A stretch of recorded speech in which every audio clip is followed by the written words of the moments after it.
Bonjour à tous et bienvenue dans le journal de la formation. Aujourd'hui, dans cette édition, nous allons nous intéresser au passeport d'orientation de formation et de compétences, qu'on appelle bien souvent passeport compétences. Un nom un petit peu intriguant, on parle de CV digital sécurisé, mais de quoi s'agit-il exactement ? À quoi peut-il servir? C'est ce que nous allons voir avec nos experts. Fouzi Valérie, bonjour. Bonjour Jérôme. Bonjour Jérôme. Nos experts de Centre Info. Et alors, tout d'abord, Fouzi, première question. Qu'est-ce que ce passeport? Alors, très exactement, passeport d'orientation, de formation et de compétences. Mais entre nous, on va l'appeler passeport compétences. Alors, pour faire simple, Jérôme, le passeport compétences, c'est une nouvelle fonctionnalité de la plateforme numérique, la fameuse plateforme numérique Mon Compte Formation. Alors, c'est une fonctionnalité donc nouvelle. Aujourd'hui, nous avons une version bêta qui est déjà en ligne. La version plus aboutie sera mise en place le 1er avril. L'idée, c'est quoi? C'est de recenser tous les éléments nécessaires pour se maintenir ou s'insérer dans l'emploi. Il s'agira d'éléments qui concernent uniquement les titulaires d'un compte personnel de formation. Donc, il y a quand même pas mal d'actifs en France qui bénéficient de ce compte personnel de formation. L'objectif, c'est d'y recenser tout ce qui concerne la formation initiale, la formation continue, mais aussi le parcours professionnel. Ça peut être aussi des activités bénévoles. Bien évidemment, on parle de passeport de compétences, même si, dans les faits, ça ressemble beaucoup plus à un CV dématérialisé. Alors, passeport de compétences, c'est pour le symbole. C'est-à-dire, l'idée, c'est de dire, vous avez un passeport de compétences pour pouvoir voyager professionnellement. Il y a cette notion officielle également. Tout à fait. C'est-à-dire, avoir un passeport, c'est pouvoir voyager professionnellement dans une entreprise, d'une entreprise à une autre.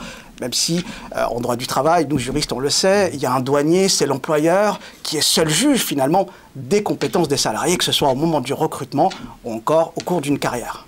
Alors, mais quelle est finalement la plus-value de ce passeport, de ce CV officiel par rapport au CV classique et puis tous les profils qu'on peut trouver et qu'on peut avoir sur les réseaux sociaux, Valérie? Alors, pour vous répondre, Jérôme, la valeur ajoutée du passeport compétences, c'est que le CV qu'il produit, le CV digital qu'il vous permet de créer, aura une valeur probante.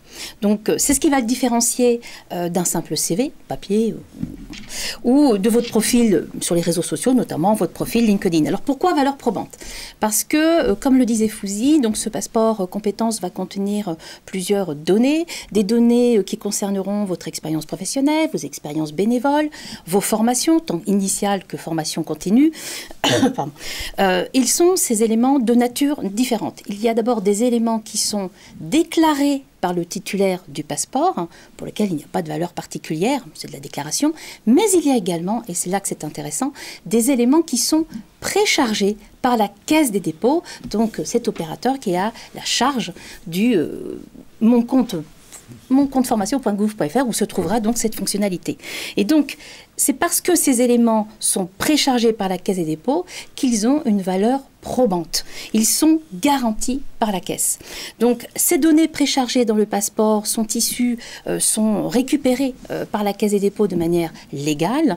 Ils sont issus des déclarations des employeurs, mais également de tous les éléments que produisent, transmettent à la Caisse des dépôts les organismes certificateurs. Oui, donc il y a quelque chose de très officiel et puis qui est figé. On ne peut pas tricher avec ce Voilà, passeport. ce CV est infalsifiable puisque tous les éléments, en tous les cas qui sont préchargés, sont traçables par la Caisse des dépôts.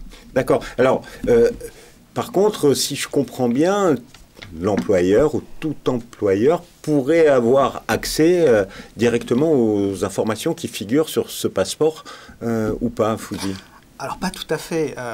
Ces données appartiennent avant tout à l'individu. C'est-à-dire que c'est l'individu qui peut autoriser un employeur, un futur recruteur, à consulter ces données. Alors, bien évidemment, on considère aujourd'hui qu'à l'usage, les futurs candidats, les demandeurs d'emploi auront tout intérêt à partager ces données pour la simple raison, ces données vont faire la différence puisqu'elles ont une valeur probante et on voit mal aujourd'hui un candidat refuser l'accès à ces données à un futur employeur.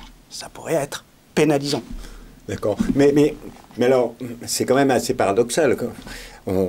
en France, on cherche des compétences et il faut que ce passeport puisse être accessible au plus grand nombre pour pouvoir trouver réponse au marché de l'emploi.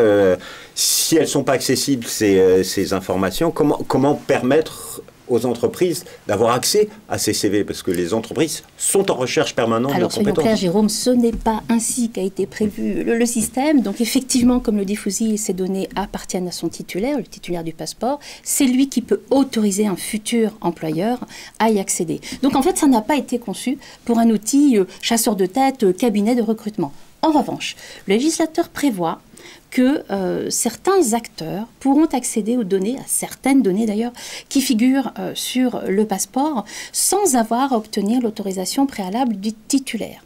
Donc ces acteurs seront listés par voie réglementaire. On sait déjà qu'il s'agit des acteurs du réseau de l'emploi, donc des acteurs notamment de France Travail, ainsi que des acteurs du Conseil en dévolution professionnelle. Donc ce qui est important, c'est que le législateur, même là, il leur ouvre la possibilité d'accéder à ces données, mais pour des utilisations précises, qui sont leurs missions d'orientation, d'insertion, d'accompagnement vers l'emploi ou de formation, et uniquement dans le cadre de ces missions. Alors, une toute dernière question, parce qu'on parlait de version bêta, etc. C'est quand est-ce qu'il va être mis en place et très officiellement utilisable? C'est cette année? Ça sera cette année, à partir du 1er avril. En principe, on aura une campagne de communication. Les pouvoirs publics souhaitent effectivement communiquer sur ce nouvel outil. Maintenant, il est tout à fait possible aujourd'hui de consulter son passeport compétences, mais ça sera une version bêta. Il y aura bien évidemment une montée en puissance tout au long de cette année 2024. Dans son back-office de votre compte formation, c'est ça?